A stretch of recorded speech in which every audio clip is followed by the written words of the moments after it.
أشهد أن لا إله إلا الله وحده لا شريك له وأشهد أن محمدا عبده ورسوله أما بعد فأعوذ بالله من الشيطان الرجيم بسم الله الرحمن الرحيم الحمد لله رب العالمين الرحمن الرحيم مالك يوم الدين إياك نعبد وإياك نستعين اهدنا الصراط المستقيم صراط الذين أنعمت عليهم غير المغضوب عليهم ولا الضالين. Hoy empezaré a narrar los relatos de Hazrat Usman radhiyallahu anhu que continuarán durante varias semanas. Lo primero que hay que recordar en relación con Hazrat Usman es que él no participó personalmente en la batalla de Badr. Sin embargo, fue uno de los 8 compañeros afortunados a quienes el santo profeta sallallahu alaihi wasallam les dio una parte del botín de guerra y por ello se considera que han participado en la batalla.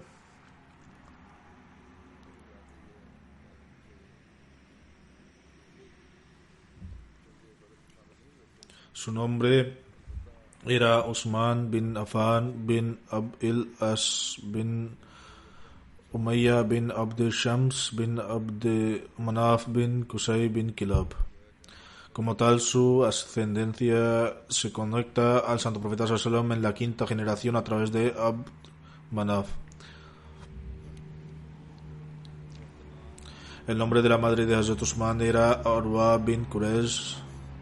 El nombre de la abuela materna de Hazrat Usman era Hakim Baida bint Abdul Muttalib, que era hermana de Hazrat Abdullah, el padre del santo profeta sallallahu alaihi wasallam.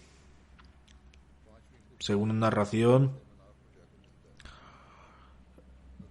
el padre del santo profeta sallallahu alaihi wasallam, Hazrat Abdullah, y la abuela materna de Hazrat Usman, Hakim Baida bint Abdul Muttalib, eran gemelos. La madre de Hazrat Usman, Arwad bin Quraysh, aceptó el Islam siguiendo el tratado de Hudaybiyah. Luego emigró de la Meca a Medina y permaneció allí hasta que falleció durante el califato de su hijo Hazrat Usman. El padre de Hazrat Usman falleció durante la época de ignorancia antes del advenimiento del Islam.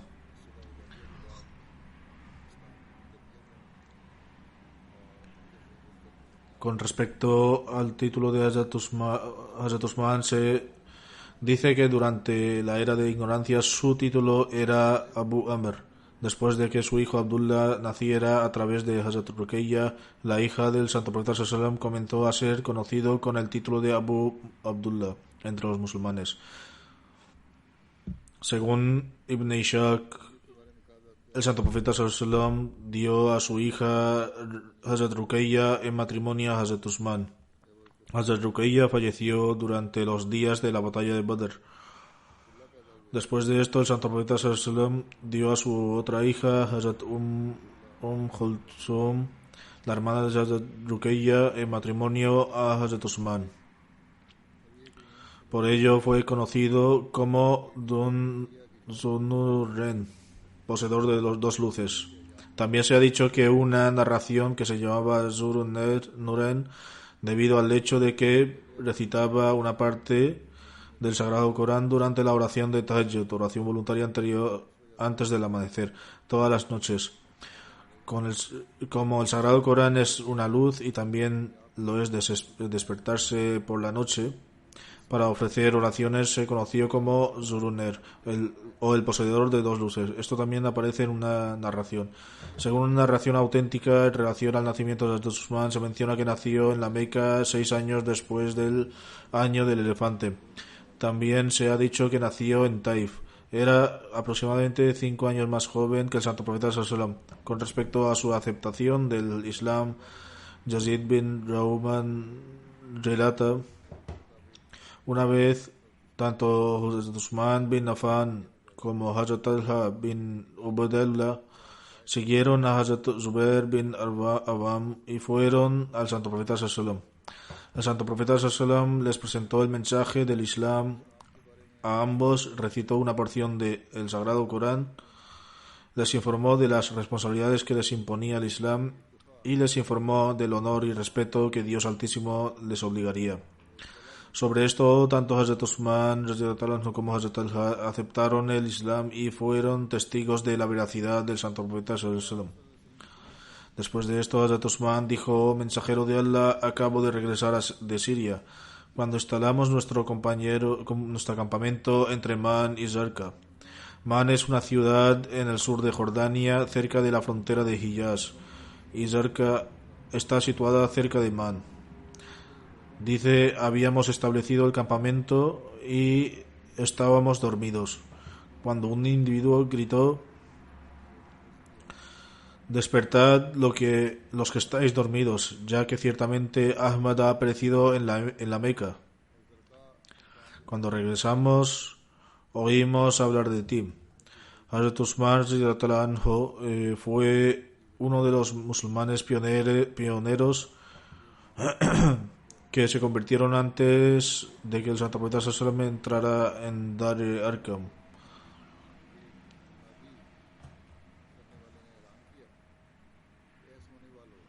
Después de aceptar el Islam, también sufrió persecución.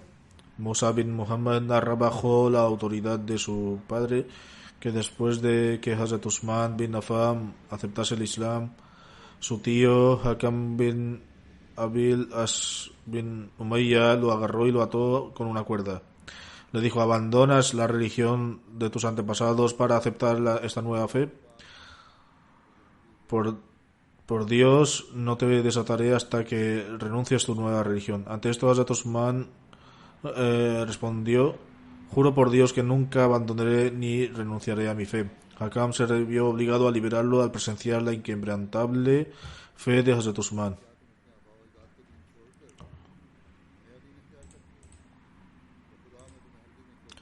Lo siguiente es el trasfondo del matrimonio de Hazrat Usman con Hazrat Ruqayya. Antes de la afirmación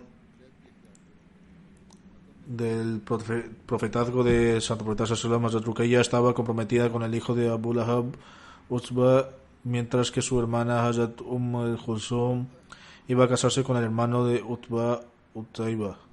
Después de que se revelara la Sura al-Masad o Sura al-Lahab, su padre Abu Lahab dijo a sus hijos que dejaría de tener cualquier conexión con ellos si no rompían sus relaciones con las hijas de Muhammad sallallahu alaihi wasallam. Por lo tanto, antes de que tuviera lugar la ceremonia de matrimonio, se separaron de ambas hermanas. Entonces, en la Meca, Hazrat Usman se casó con Hazrat Ruqayya y emigró con ella a Abisinia. Hazrat Usman y Hazrat Ruqayya fueron paradigmas de belleza. Se decía que la pareja más hermosa que jamás se había visto era Hazrat Ruqayya y su esposo Hazrat Usman. Abdurrahman bin Usman Qureshi narra que el santo profeta sallallahu alaihi wasallam visitó la casa de su hija cuando ella estaba lavando la cabeza de Hazrat Usman. El santo profeta sallallahu alaihi wasallam le dijo: mi querida hija, cuida bien de Abu Abdullah, es decir, Hazrat Usman, porque de hecho entre mis compañeros él tiene el mayor parecido conmigo en lo moral. Ibn Ishaq afirma con respecto a la migración que el Santo Profeta Sallallahu Alaihi Wasallam fue testigo de las pruebas y tribulaciones que sus compañeros se vieron obligados a sufrir mientras él se encontraba en relativa seguridad debido a su rango a los ojos de Dios y a su tío, Abu Talib. Se dio cuenta de que no poseía ningún poder o influencia para aliviar las dificultades a las que se estaban enfrentando. Mientras mantenía una relativa seguridad, no pudo evitar las injusticias que estaban infligiendo a los compañeros. Aunque estaba a salvo hasta cierto punto de las injusticias, no tenía el poder para detener las atrocidades que se cometían contra sus compañeros. El Santo Profeta Sallallahu Alaihi Wasallam les dijo a sus compañeros que debían dirigirse a Abisinia, una tierra de paz y seguridad donde encontrarían un rey que no cometía injusticias contra las personas y que debían permanecer allí hasta que Dios Altísimo los aliviara de su difícil situación actual. Ansiosos por los problemas a los que se enfrentaban debido a su fe, se vieron obligados a huir por la causa de Dios y partieron hacia Abisinia. Esta fue la primera migración en el Islam. Los compañeros que emigraron a Abisinia incluían a Hazrat Usman, que viajó con su esposa Hazrat Ruqayya, hija del Santo Profeta Sallallahu Alaihi Wasallam. Hazrat Anas relata que cuando Hazrat Usman partió hacia Abisinia, estaba acompañado por Hazrat Ruqayya, hija del Santo Profeta Sallallahu Alaihi Wasallam. Hubo una demora en las noticias que el Santo Profeta Sallallahu Alaihi Wasallam recibía con respecto a ellos, es decir, no sabía si habían emigrado, a dónde habían llegado y cómo estaban. Así que salió y siguió esperando noticias sobre ellos. Luego vino una mujer y le dijo al Santo Profeta Sallallahu Alaihi Wasallam noticias con respecto a ellos. Entonces el Santo Profeta Sallallahu Alaihi Wasallam declaró que después de Lot Alaihi Wasallam, Usman era la primera persona que había emigrado junto a su familia en el camino de Allah. Hazrat Sa'd relata que cuando Hazrat Usman bin Affan decidió emigrar a Abisinia, el Santo Profeta Sallallahu Alaihi Wasallam le dijo: lleva a Ruqayya contigo porque siento que cada uno de vosotros tranquilizará al otro continuamente. Es decir, si ambos están juntos, continuarán apoyándose mutuamente. El Santo Profeta Sallallahu Alaihi Wasallam le dijo entonces a Hazrat Asma, hija de Hazrat Abu Bakr: ve y averigua si se han ido o no, a dónde han llegado y cuál es la situación allí. Cuando regresó, Hazrat Abu Bakr también estaba con el Santo Profeta Sallallahu Alaihi Wasallam. Dijo que Hazrat Usman partió hacia el mar después de haber sentado a Hazrat Ruqayya en la silla de la mula. Sobre esto, el Santo Profeta Sallallahu Alaihi Wasallam declaró: Abu Bakr, después del profeta Abraham y el profeta Lot, estos dos son los primeros en emigrar. También se menciona su regreso de Abisinia. Ibn Ishaq afirma que los compañeros del Santo Profeta Sallallahu Alaihi Wasallam que emigraron a Abisinia se enteraron de que la gente de la Meca había aceptado el Islam. Acto seguido, estos inmigrantes regresaron de Abisinia a la Meca. Cuando llegaron cerca de la Meca, se dieron cuenta de que se trataba de un rumor falso y entonces entraron en la Meca de forma encubierta o bajo protección de otro. Algunos de ellos también emigraron a Medina y participaron en las batallas de Badr y Uhud junto al Santo Profeta Sallallahu Alaihi Wasallam.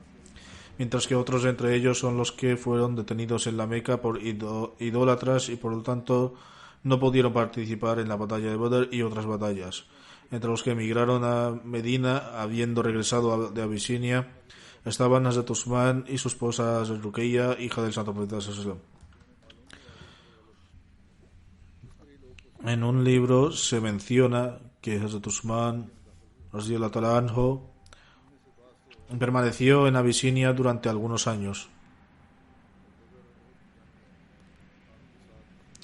Después fue uno de los compañeros que regresaron a su tierra natal tras escuchar el falso rumor de que los Quraysh habían aceptado el Islam. Tras llegar allí se dieron cuenta de que no se trataba más que de un falso rumor y luego algunos de ellos regresaron a Abisinia. Sin embargo, Hazrat Usman permaneció en la Meca hasta que tuvo los medios para emigrar a Medina. Cuando el santo profeta Sallallahu instruyó a todos sus compañeros a emigrar a Medina, Hazrat Usman también emprendió la migración junto con su familia. En una narración se afirma que Hazrat Usman emigró una vez más a Abisinia, pero en la mayoría de los libros e historias no se menciona que Hazrat Usman emigrara a Abisinia por segunda vez. Sea como fuere, con respecto a los antecedentes y detalles de la segunda migración a Abisinia que se menciona en el libro de historia y hadith, los historiadores cuidadosos y meticulosos no los aceptan completamente como son, porque puestos en contexto parece imposible. Hazrat Mirza Bashir Ahmad ha presentado su investigación en relación a la migración a Abisinia. Aunque he mencionado algo de esto en el pasado con respecto a otros compañeros, no obstante es necesario mencionarlo también aquí. La investigación de Hazrat Mirza Bashir Ahmad es la siguiente. Cuando el sufrimiento de los musulmanes llegó a su límite y los Quraysh continuaron agravando la aflicción de los musulmanes, Santo Profeta Sallallahu instruyó a los musulmanes a migrar a Abisinia y dijo: el rey de Abisinia es justo y equitativo. Ninguno está sujeto a la opresión bajo su gobierno. El país de Habasha, que en inglés se conoce como Etiopía o Abisinia, está situado en el noroeste del continente africano. Está exactamente opuesto al sur de Arabia y con la excepción del Mar Rojo. Ningún país lo intercede. Durante esa era se estableció una fuerte soberanía cristiana en Abisinia. Y el rey era conocido como el Negus.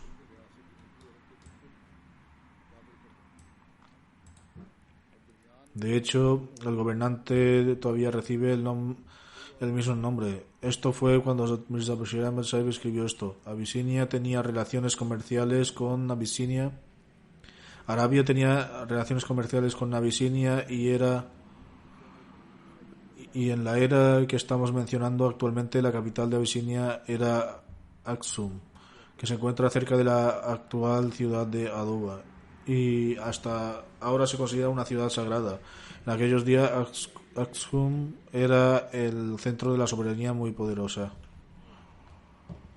Durante este tiempo el nombre de personal de Negus era Ashama, que era un rey justo, inteligente y poderoso. En cualquier caso, cuando el sufrimiento de los musulmanes llegó a su límite, el santo profeta Sallallahu instruyó que aquellos que pudieran permitírselo debían emigrar a Abisinia. Por lo tanto, siguiendo las instrucciones del santo profeta Sallallahu, el día 5 del mes de Rayab del año 1 del Nawabi, 11 hombres y 4 mujeres emigraron a Abisinia. Los nombres más conocidos entre ellos eran los siguientes: Hazrat Usman bin Nafam y su esposa Ruqayya, la hija de Santo Profeta Sallallahu, Abdurrahman bin Auf, Zubair bin al-Awwam, Abu Udhaifa bin Utba, Usman bin Mauz, Musa bin Umer y Abu Salama bin Abdil Asad y su esposa Salama. Hazrat Mirza Bashir Ahmad Sahib escribe: además, es muy extraño que la mayoría de estos inmigrantes pioneros fueran los que pertenecían a tribus poderosas de los Quraysh, y los más débiles eran pocos y distantes entre sí. Esto ilustra dos caras. En primer lugar, que incluso los que pertenecían a las poderosas tribus de los Quraysh no estaban a salvo de las crueldades de los propios Quraysh. En segundo lugar, las personas débiles como los esclavos en ese momento se encontraban en un estado de debilidad y miseria tan grave que ni siquiera podían emigrar.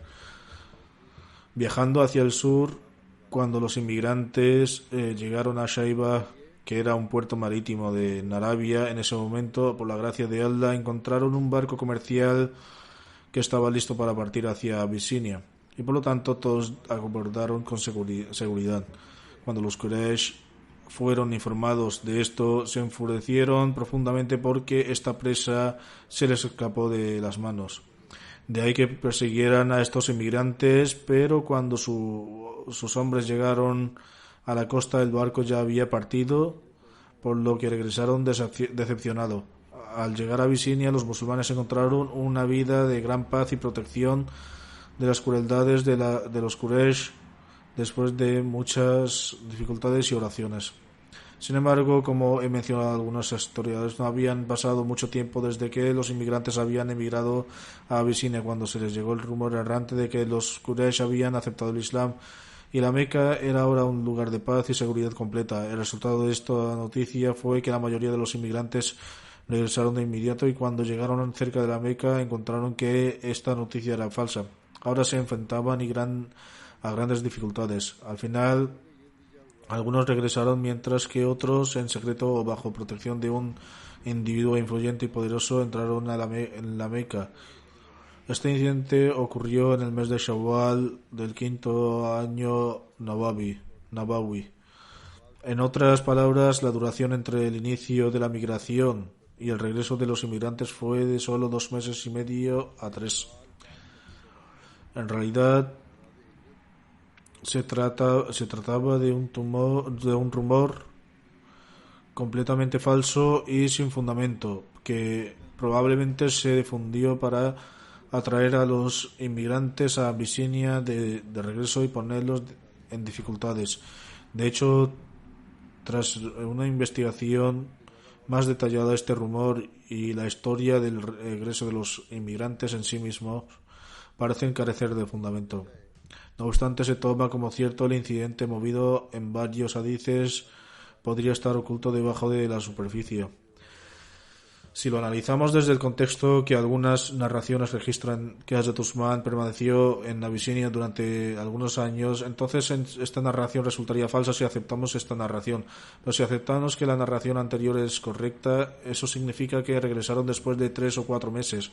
No obstante, según la investigación de Hazrat Mirza Bashir Ahmad Sahib, todo este incidente es falso. Escribe, si se toma como cierto el incidente mencionado en varios ahadís, podría estar oculto bajo la superficie de como se menciona en Bukhari. Una vez que el santo profeta Sallallahu recitó los versículos de Sura Anjam en el patio de la Kaaba, en ese momento también estaban presentes muchos jefes de los incrédulos y junto con los musulmanes. Cuando Muhammad Sallallahu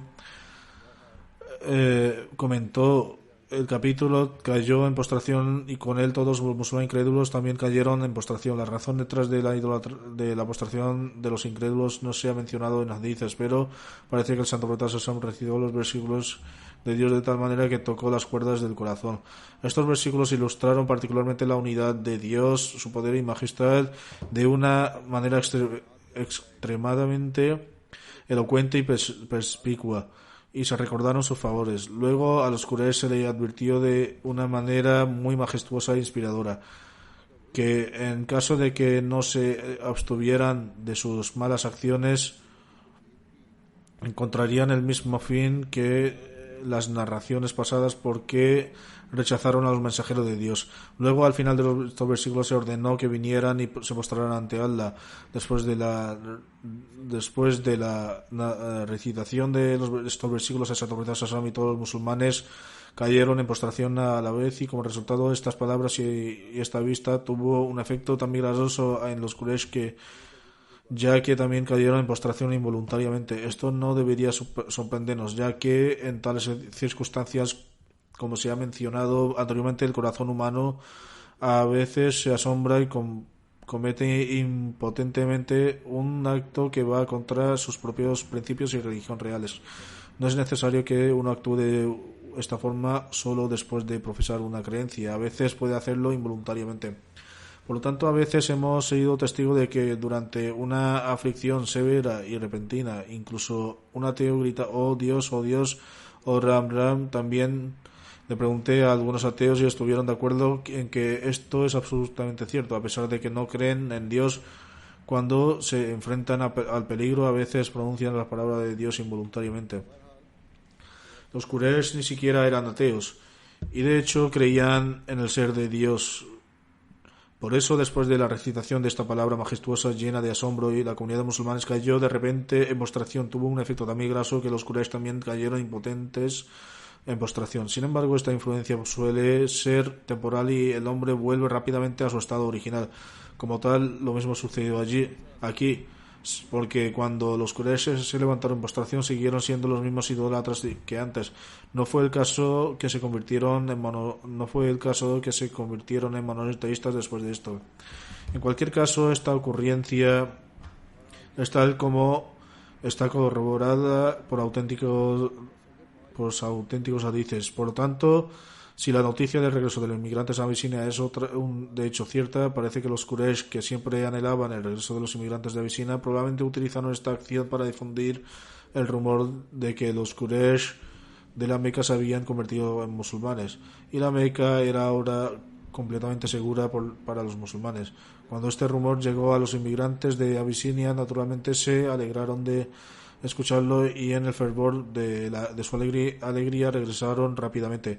Cuando estuvieron cerca de la Meca, fueron informados del asunto real en cuestión, sobre el cual algunos secretamente y otros bajo protección de un poderoso e influyente cacique de los Quraysh entraron en la Meca, mientras que otros se retrocedieron nuevamente. Por lo tanto, si había algo de verdad en el rumor de los Quraysh se volvieron musulmanes, se limitó simplemente al incidente de la postración tras la recitación del capítulo de An-Najm, y Allah sabe más. En cualquier caso, los inmigrantes de Abisinia regresaron. La mayoría de ellos retrocedieron. Además, dado que los Quraysh continuaron progresando en la imposición del sufrimiento y sus tiranías aumentaban día a día, otros musulmanes, siguiendo las instrucciones de Santo Profeta Sallallahu, también comenzaron los preparativos secretos para emigrar. Comenzaron a irse gradualmente siempre que tuvieron la oportunidad de hacerlo. Esta cadena de migración fue tal que finalmente el número de inmigrantes de Abisinia llegó a 101,18, de los cuales el número de los inmigrantes de Abisinia llegó a 101, 18 de los cuales eran mujeres. Muy pocos musulmanes quedaron en la Meca con el Santo Profeta Sallallahu. Algunos historiadores han llamado esta migración como la segunda migración a Abisinia. Luego, mencionando sus propios análisis sobre el tema, Mirza Bashir Ahmad Saib afirma: sin embargo, hay otro hecho que nace de toda la historia de este rumor y el regreso de los inmigrantes sean totalmente incrédulos. La fecha de inicio de la migración a Abisinia se menciona como Rajab 5 Nabawi, y la fecha de la postración se ha mencionado como Ramadán 5 Nabawi, y los relatos históricos afirman que, como resultado de este rumor, se produjo el regreso de los inmigrantes a Abisinia en Shawwal 5 Nabawi. Por lo tanto, la brecha en los periodos de tiempo entre la primera migración y el regreso de los inmigrantes es simplemente de 2 a 3 meses. Si el periodo de tiempo se calcula a partir de la fecha de la postración, el tiempo es solo de un mes. Ahora, de acuerdo con las circunstancias de esa época, es categóricamente imposible que se hayan realizado 3 viajes entre la Meca y Abisinia en tan poco tiempo. En otras palabras, primero los musulmanes viajaron a la Meca, Abisinia, después de lo cual un individuo de la Meca trajo noticias a Abisinia sobre la aceptación del Islam por parte de los Quraysh. Luego los musulmanes partieron nuevamente a Abisinia y llegaron a la Meca. La realización de estos 3 viajes, excluyendo el tiempo adicional que se consume en varios asuntos preparación por completo, fue absolutamente imposible en tan poco tiempo. Además, no es pragmático que se hayan podido completar 2 viajes entre el momento de la postración y el momento del presunto regreso de los inmigrantes a Abisinia. En ese momento, para viajar en la Meca, de la Meca a Abisinia, primero se requería ir al sur, luego desde allí cruzar el Mar Rojo y llegar a Costa África en barco, que no siempre estuvo presente. Luego desde la costa más adelante hasta Aksum, la capital de Abisinia, que estaba situada a bastante distancia de la costa. Y según el modo lento de viajar en esa época, un viaje de esa magnitud no podía haberse realizado en menos de un mes y medio o 2. Durante este punto de vista, todo el incidente en sí mismo resulta inventado y sin fundamento. Si hubiera hipotéticamente alguna verdad subyacente, entonces no es más que la que se ha mencionado anteriormente. Dios lo sabe mejor. Sin embargo, Cualquiera que fuera la razón, Hazrat Usman regresó de Abisinia poco tiempo después. La alusión de la inmigración a Medina y formación de su vínculo de hermandad fue así. Muhammad bin Jafar bin Zubair relata que cuando Hazrat Usman emigró de la Meca a Medina, vivió en la casa de Hazrat Aus bin Thabit, hermano de Hazrat Hassan bin Thabit, perfectamente a la tribu de Banu Najjar. Musa bin Muhammad relata que de su padre que el Santo Profeta Sallallahu estableció un vínculo de hermandad entre Usman y Hazrat Abdul Rahman bin Auf. Según otro relato, el vínculo de hermandad se estableció entre el padre de Hazrat Shaddad bin Aus, Hazrat Aus bin Sabit y Hazrat Usman. También se afirma que se estableció el vínculo de hermandad entre Hazrat Abu Ubaidah Saad bin Usman Zuraki y Hazrat Usman. Según una narración, el Santo Profeta Sallallahu estableció un vínculo de hermandad entre él y Hazrat Usman. Hay un relato de Ibn Labiba en al-Tariqat al-Kubra que dice que en sus últimos días, cuando el enemigo asedió a Hazrat Usman, es decir, cuando el enemigo le asedió e impuso todo tipo de restricciones, miró hacia la ventana de una habitación arriba y preguntó a la gente si Talha se encontraba entre ellos. Ellos respondieron afirmativamente. Hazrat Usman le preguntó a Hazrat: te pregunto mientras testificas por Dios, ¿recuerdas cuando el Santo Profeta Sallallahu estaba estableciendo lazos de hermandad entre los Mujahirin y Ansar y él estableció su vínculo de hermandad conmigo? En otras palabras, el Santo Profeta Sallallahu estableció un vínculo de hermandad entre él y Hazrat Usman. Hazrat Talha respondió: por Dios, es verdad. Ante esto, el enemigo que había rodeado la casa de Hazrat Usman preguntó a Hazrat Talha qué es lo que había hecho. Hazrat Talha respondió con mucho coraje: Hazrat Usman puso a Dios como su testigo cuando me preguntó, y el asunto sobre el que me preguntó ocurrió ante mis propios ojos. ¿Cómo podría no dar testimonio de ello? No puedo proferir una mentira, por lo tanto, opónteme todo lo que quieras.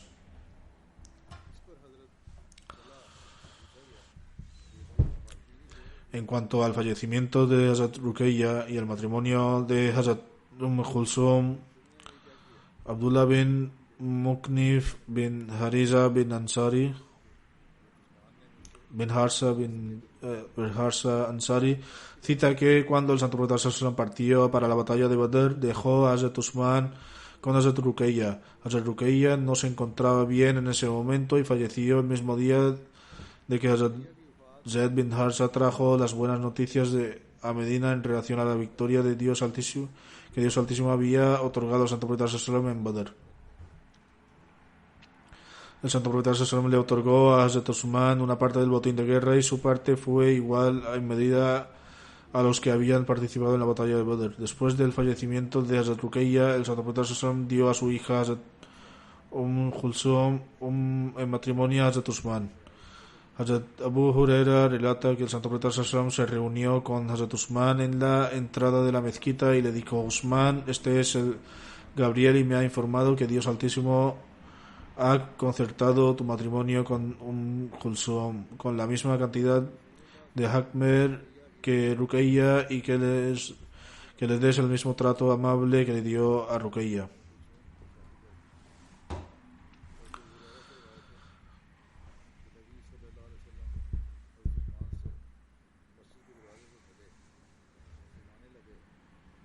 Hazrat Aisha, en otras palabras, Dios Altísimo le reveló al Santo Profeta Sallallahu que su segunda hija, Kulsum, debería casarse con Hazrat Usman. Hazrat Aisha relata que cuando el Santo Profeta Sallallahu concertó el matrimonio con Kulsum, con Hazrat Usman, le dijo que a Hazrat Ayman: prepara a mi hija Kulsum y llévala a Usman y toca el tambor ante ella a medida que avanza.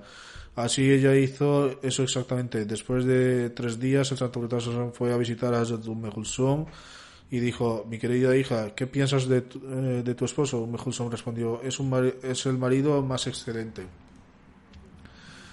La compañía de Hazrat Kulsum y Hazrat Usman permaneció hasta las 9 después de la égida, después de lo cual se sintió mal y falleció. El Santo Profeta Sallallahu dirigió su oración fúnebre y después se sentó junto a su tumba. Hazrat Anas relata que vio a Santo Profeta Sallallahu sentado junto a la tumba de Hazrat Kulsum mientras las lágrimas brotaban de sus ojos. El incidente se ha registrado en Bukhari de la siguiente manera: Hilal narró de Hazrat Anas bin Malik, que relató: estuvimos presentes en el funeral de la hija del Santo Profeta Sallam. El Santo Profeta Sallam estaba sentado junto a la tumba y vi que las lágrimas brotaban de sus ojos. Según otra narración, tras la muerte de Hazrat Kulsum, el Santo Profeta Sallam declaró: si tuviera una tercera hija también la habría casado con Usman. Hazrat Ibn Abbas narra que el Santo Profeta Sallam pasaba por un lugar y notó que Hazrat Usman estaba sentado allí y lloraba de dolor del fallecimiento de Hazrat Kulsum. El narrador de la tradición afirma que en ese momento sus dos compañeros, es decir, Hazrat Abu Bakr y Hazrat Umar, estaban con el Santo Profeta Sallam. El Santo Profeta Sallam preguntó: oh Usman, ¿por qué lloras? Hazrat Usman dijo: oh mensajero Sallam de Dios, la razón por la que lloro es porque mi relación con usted como yerno ha terminado, ya que las dos hijas habían fallecido. El Santo Profeta Sallam declaró: no llores, te juro por él que en cuyas manos está mi vida, que si tuviera 100 hijas, las casaría a todas contigo, una tras otra, y sin dejar a ninguna. En cualquier caso, esta fue una expresión de amor mutuo. Hazrat Usman no estaba preocupado, pero el Santo Profeta Sallam le aseguró que su relación continuaría y permanecería para siempre. Los relatos restantes se narrarán en el futuro, si Dios quiere. Como he estado llevando la atención en los sermones del viernes anteriores hacia las oraciones, continúen orando por los Ahmadis en Pakistán. Los oponentes, en sus cálculos, continúan en sus intentos de fortalecer su control sobre los Ahmadis.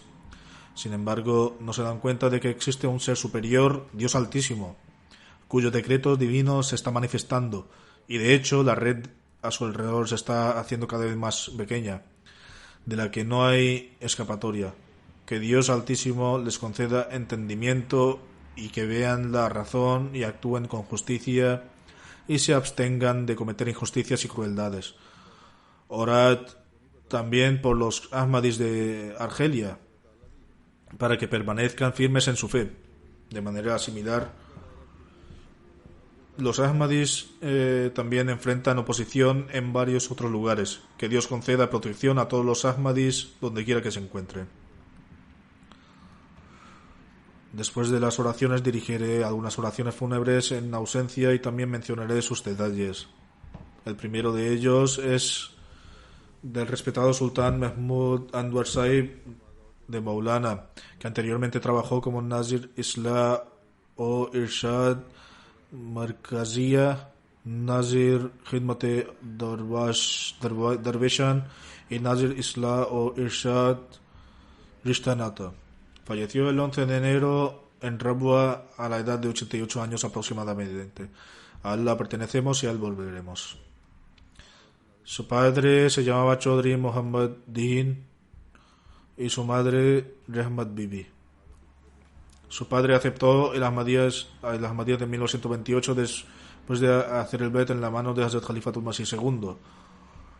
Hazrat Maulana Sultan Mahmud Anwar Sahib era su único hijo. Maulana Sultan Mahmud Anwar Sahib estudió hasta secundaria. A partir de entonces se hizo Wakaf, dedicó su vida al servicio de su fe y en 1946 entró en Jamia Ahmadiyya.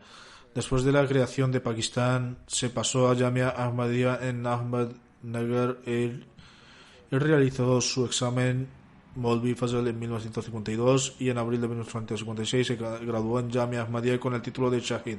Se casó con Mahmuda Shaukat Sahiba, hija de Chaudhry Saad ul Din Sahib, y su nikah fue dirigido por Maulana Jalaluddin Shams Sahib en 1960 durante la convención anual.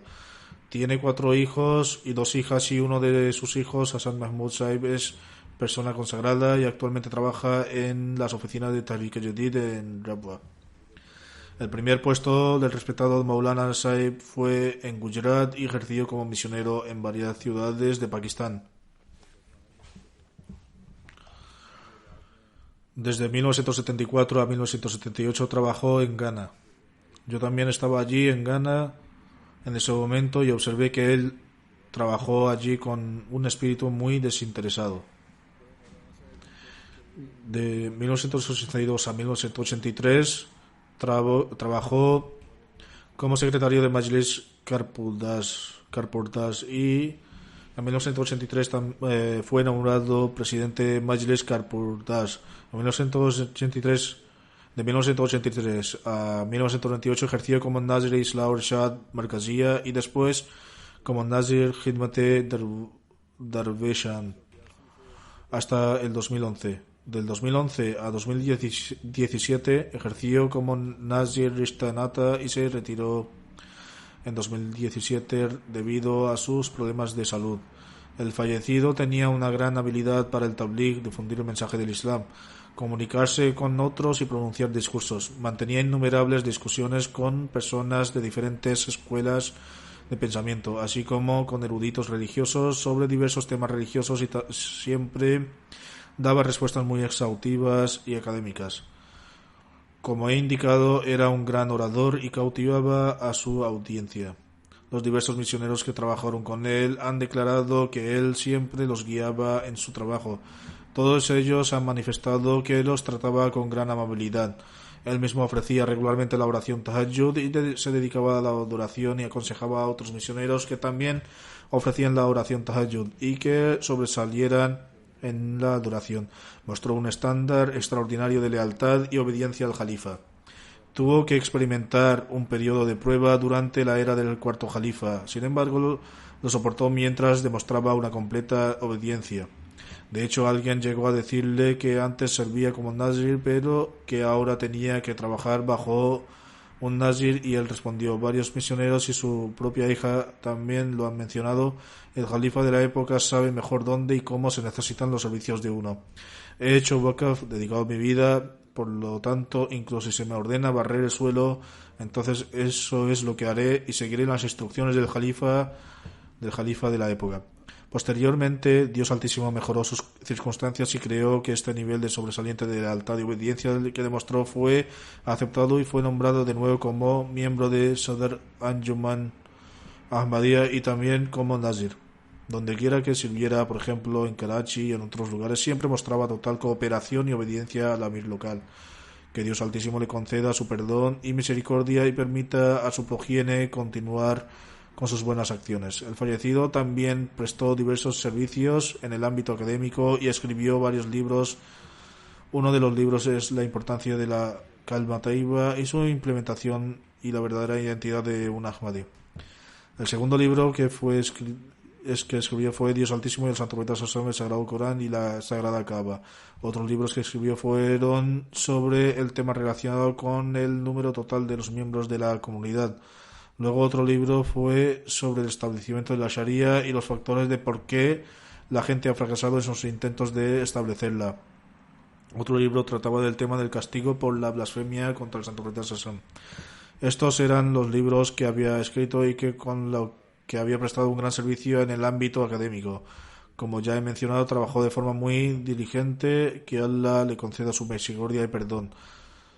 El siguiente funeral es el de Maulana Muhammad Umar, que anteriormente fue Nazir Islah o Irshad Markaziyya Qadian y era el hijo del señor P.K. Ibrahim. Falleció el 3 de septiembre a la edad de 87 años. A Allah pertenecemos y hacia él volveremos. El fallecido era originario de Kerala. Su padre, señor Ibrahim Kuti,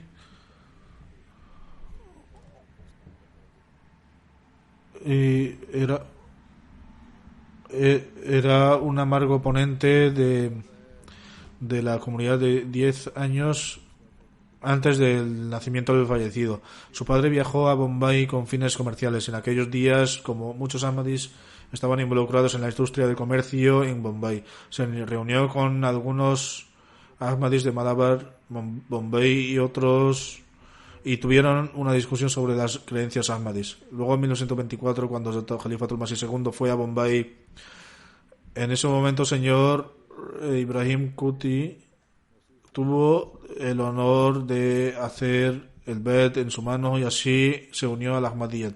Más tarde también tuvo la oportunidad de ver a Hazrat Khalifatul Masih II en Qadian. Maulana Umar Sahib fue a Qadian en 1954, cuando la Madrasa Ahmadiyya se estableció de nuevo tras la partición.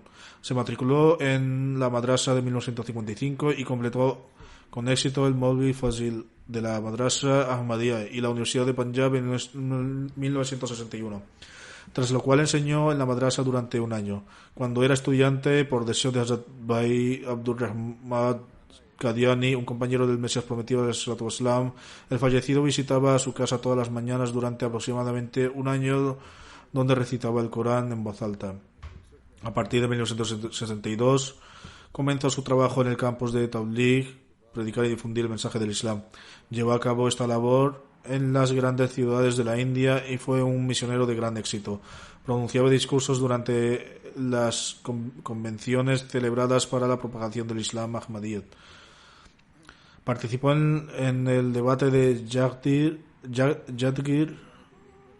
a la luz de las instrucciones específicas de Hazrat Khalifatul Masih IV. Prestó grandes servicios durante el histórico debate del Coimbatore, que duró 9 días consecutivos y al que también asistieron Maulana Dost Muhammad Shahid y Hafiz Muzaffar Sahib como representantes de la sede. Una vez, en agradecimiento de su trabajo, el Khalifatul Masih IV declaró en su sermón: hay algunas comunidades en las que hay una sola persona que asume inmediatamente toda la responsabilidad de traducir y luego difundirlos ampliamente, es decir, traducir los sermones de inmediato, y por la gracia de Dios Altísimo el nivel de tales comunidades está aumentando, ya que el sermón del Jalifa está disponible para ellos de inmediato, por lo que están informados de los asuntos inmediatamente. Hay algunas comunidades en el sur de la India en la que no se entiende el urdu, por lo que tenemos un misionero allí, Maulvi Muhammad Umar, a quien Dios Altísimo ha concedido pasión por este trabajo. En cuanto escucha las palabras, las traduce enseguida y las envía inmediatamente a todas las comunidades. Solía realizar este trabajo con gran dedicación. También tuvo el honor de servir en Palestina durante un año. También tradujo el Sagrado Corán, varios libros del Mesías prometido al Salatu Wassalam y tratado de Malayalam y al-Tamil. En 2007 los nombré Nazir Islam Irshad Markaziyya, luego Nazir adicional de Islam Irshad Talimul Corán y Waqf Arzi. Y luego también tuvo la oportunidad de servir como Naib Nazir Ala. Sirvió a todas estas capacidades de manera excelente. Tras graduarse en el Madrasa Ahmadiyya, sirvió a la comunidad durante 53 años. Le sobreviven 4 jalifas, yernos, nietos y bisnietos. Le apasionaba servir a la comunidad, incluso cuando estaba de viaje personal con su familia. También entonces realizaba trabajos comunitarios y se mantenía ocupado especialmente con diversas labores de traducción.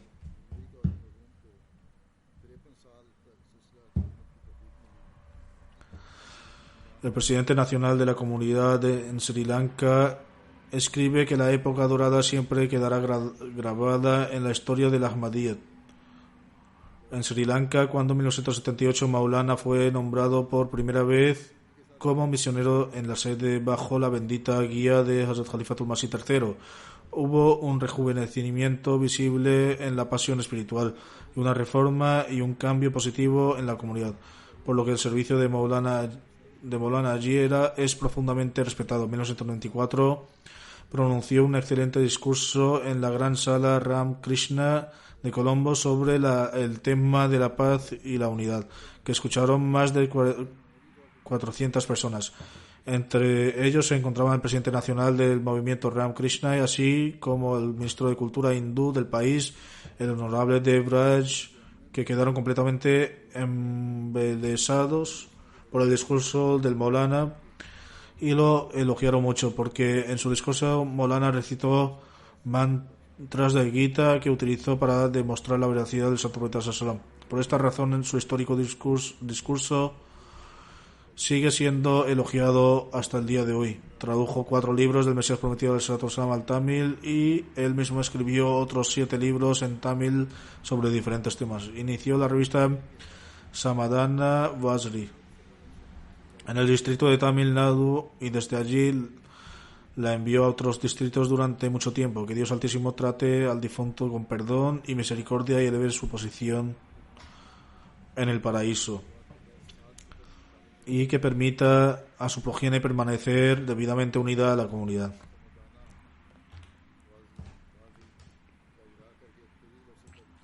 El siguiente funeral es del respetado Habib Ahmed, que era un misionero de la comunidad y era el hijo del señor Muhammad Ismail de la factoría área en Rabwa. Falleció el 25 de diciembre de 2020 en Islamabad a la edad de 64 años debido a un ataque de corazón. A Allah pertenecemos y a él volveremos.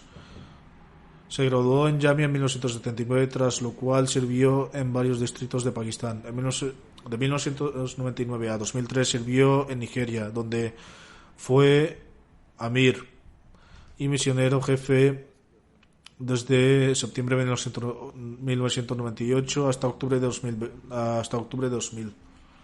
Sirvió con gran humildad y templanza. Aparte de los asuntos administrativos, prestó grandes servicios en la labor de formación moral y educación de los miembros. Le sobreviven su esposa, 3 hijas y 2 hijos. Que Dios Altísimo le trate con perdón y misericordia y permita que sus hijos permanezcan firmemente unidos a la comunidad. El siguiente funeral es del respetado señor Badruz Zaman, que trabajó en Vocal Temal de Reino Unido durante algún tiempo. Falleció el 3 de enero. A Allah pertenecemos y a él volveremos. Era muy sincero y trabajador. Nació en Amritsar en 1994 y era Ahmadi de nacimiento. Mientras servía en el gobierno, también fue Qaed del distrito de Quetta y luego también fue Nazim Ansarullah de Baluchistán. En 1986 se abrió una causa contra él por ser miembro de la comunidad y así se convirtió en el prisionero en el camino de Allah. De 1995 a 1999 sirvió a Vocal Temal Awal en Rabwa. Después de llegar a Londres, donde trabajó en el Rakim Press y luego durante 17 años en Additional Vocal Temal en Londres. Que Dios Altísimo lo trate con perdón y misericordia. El siguiente funeral es del respetado señor Mansur Ahmad Tasrin, hijo de Molvi Muhammad Ahmad Nadim Saib, que era misionero de la comunidad. El señor Mansur trabajaba en el departamento de Ihtisab de Nazarat Umur Amma Rabwa. Había llegado a Londres y se alojaba con su hijo, pero falleció según el decreto divino el 30 de diciembre a la edad de 70 años. A Allah pertenecemos y a él volveremos. Tuvo la oportunidad de servir en varios departamentos comunitarios durante aproximadamente 25 años. Era un individuo muy sociable y devoto y compasivo. Tenía un gran vínculo de amor con el califato y animaba a otros a formar también un vínculo con el califato. Resolvía los asuntos con paciencia y tolerancia. Generalmente le asignaban asuntos complejos para que los tratara y a menudo ambas partes llegaban a su oficina en un estado de rabia, pero acababan controlando su ira y sus emociones al ver su conducta cariñosa y afectuosa, y así resolvían sus asuntos. Tenía tal pasión por servir a la comunidad que su esposa escribe que la mañana del walima de su hija, la doctora Fariha Mansur, se preparó temprano y fue a la oficina. Su esposa le dijo: hoy es el día de la boda, al menos deberías haberte tomado un día libre en el trabajo. Él respondió: la ceremonia de la boda es a las 2 de la tarde, ¿para qué perder el tiempo? De momento voy a la oficina y volveré al tiempo para la ceremonia. Tenía un gran respeto y honor por sus superiores y si tenía una opinión diferente a la de ellos, siempre exponía su punto de vista pero manteniendo el respeto y el decoro. Le sobreviven su esposa Hashanda Saiba, 2 hijos y 2 hijas. Que Dios le conceda su perdón y misericordia. Lo conocía desde la infancia y estaba en la misma clase que yo. Veía que era muy honrado, siempre sonriente y con un carácter muy jovial. Nunca se enfadaba ni se peleaba con nadie, y estas cualidades le acompañaron hasta el final. Gracias a ello pudo prestar sus servicios para conciliar.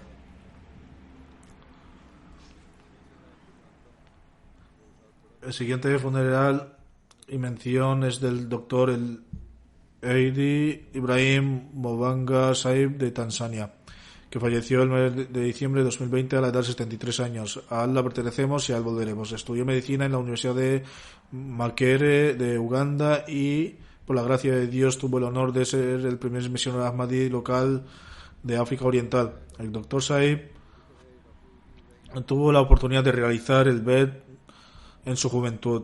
Durante su época escolar asistía a todas las reuniones religiosas. Las acusaciones infundadas que los llamados eruditos islámicos lanzaron contra la comunidad le motivaron a aprender más sobre ella.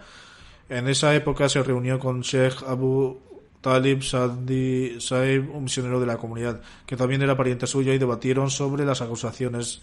Sheikh Saib no solo dio respuestas detalladas de las falsas acusaciones, sino que también le mostró la traducción de Swahili del Sagrado Corán y otros libros publicados por la comunidad Ahmadía. Después de estudiar estos libros, el Dr. Saib realizó el BED. Por la gracia de Dios, cumplió la promesa hasta su último aliento. Siempre se ocupó de difundir el mensaje del Islam Ahmadía a todos los miembros de la sociedad. Le apasionaba difundir el mensaje, por lo que era muy conocido tanto entre los Ahmadis como los no Ahmadis. A menudo llevaba libros de la comunidad en su bolsa y los vendía en el mercado. La gente le preguntaba cómo, siendo médico, vendía libros en el mercado, a lo que él respondía alegremente: cuando estoy en el hospital aplico el tratamiento al cuerpo, pero ahora aplico el tratamiento al alma. No puede separarse una cosa de la otra, ni debe pasarse por alto una de las dos. Sentía un gran amor y reverencia por el califato. Educó a sus hijos según los valores islámicos, prestando especial atención a su formación moral y educación. Ofrecía las oraciones en congregaciones en su casa junto con sus hijos. Había creado una biblioteca en la casa que incluía libros de muchos temas y de la comunidad. Rezaba por sus hijos para que se mantuvieran firmes en el Ahmadiyyat, el verdadero Islam, y pedía a los demás que rezaran también por ellos. Siempre se mantuvo firmemente unido a la comunidad, y sus hijos también están unidos a ella. Al igual que su padre, ellos también tienen una disposición virtuosa. Que Dios Altísimo los mantenga siempre unidos a la comunidad y que cumplan las oraciones y los deseos virtuosos de su padre. Que Dios conceda su perdón y misericordia al Dr. Saib y eleve su estatus.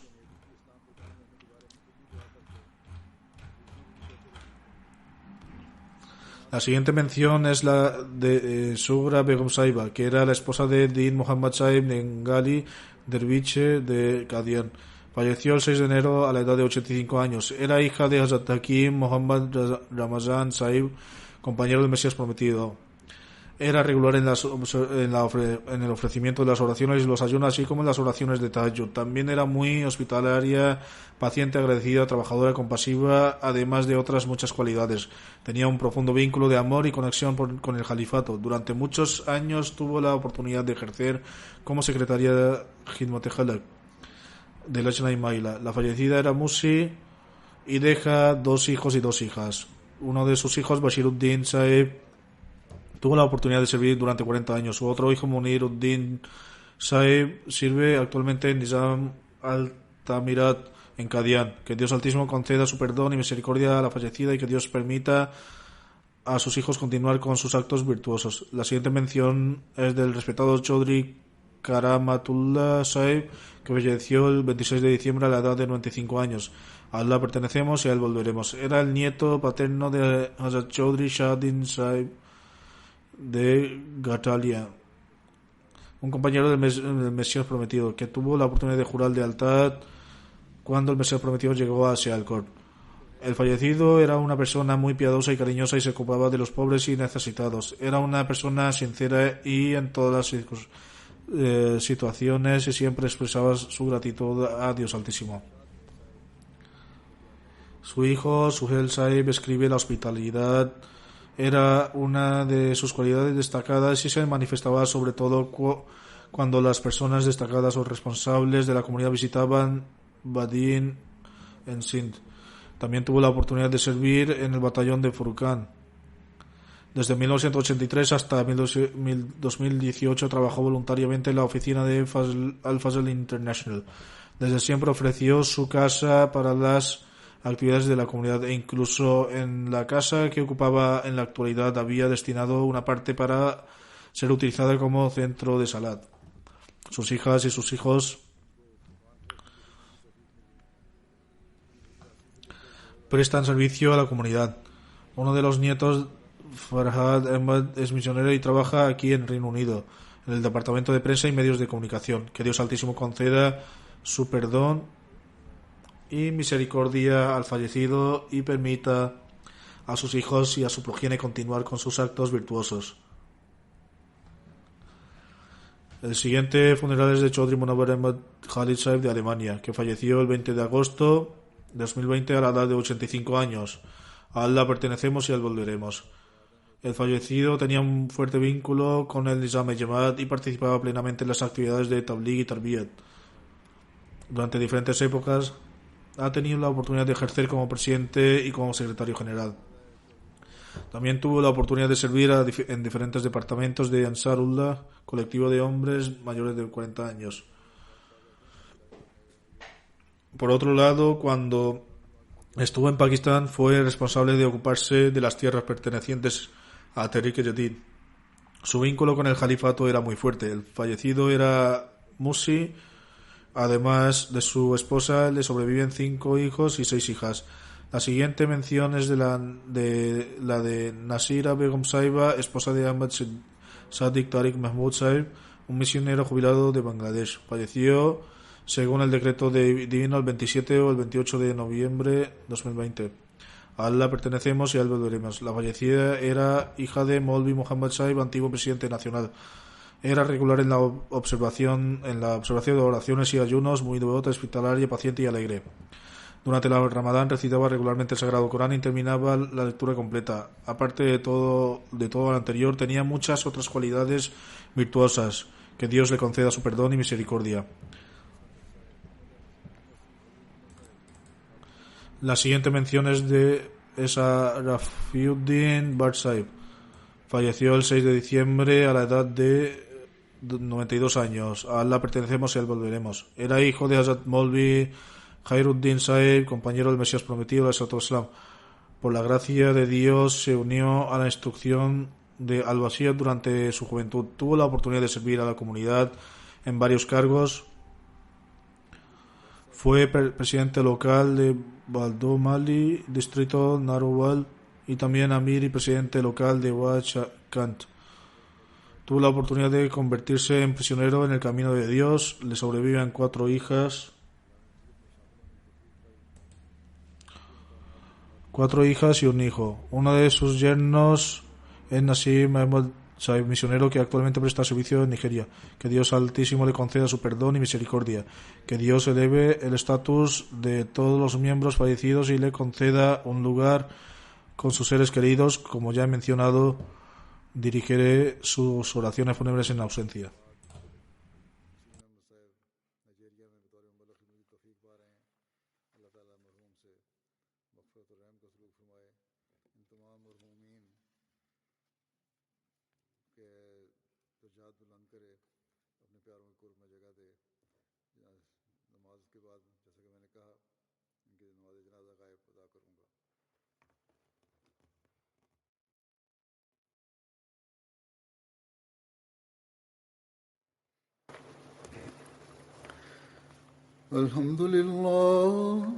الحمد لله نحمده ونستعينه ونستغفره ونؤمن به ونتوكل عليه ونعوذ بالله من شرور أنفسنا ومن سيئات أعمالنا من يهده الله فلا مضل له ومن يضلل فلا هادي له ونشهد أن لا إله إلا الله ونشهد أن محمدا عبده ورسوله عباد الله رحمكم الله إن الله يأمر بالعدل والإحسان وإيتاء ذي القربى وينهى عن الفحشاء